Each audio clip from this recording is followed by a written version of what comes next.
आज एक पवित्र दिवस केवल आम वैदेश्वर नुह सारा ओडिशा पाई आज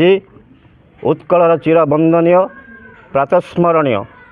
सांबादिक जगतर गुरु द्रोणाचार्य स्वतंत्र ओडिशा प्रदेश गठन जे आद्य बिंधाणी महान सारस्वत आलेख्य पंडित नीलमणि विद्यारत्नकर 158तम जयंती वैदेश्वर यही स्थान यही माटी जो 157 वर्ष तले जन्मग्रहण करते तांकर पवित्र पीठरे आम आज ओडिशार विभिन्न अंचल बुद्धिजीवी पूज्य पूजा प्राण माने एकत्रित होई तांकर प्रतिमूर्ति रे माल्यार्पण पूर्वक तांको प्रति गभीर श्रद्धांजलि ज्ञापन करी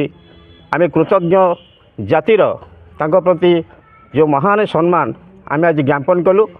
कह जाई परिबो नाही एते कम बयस रे जे तांको जीवन को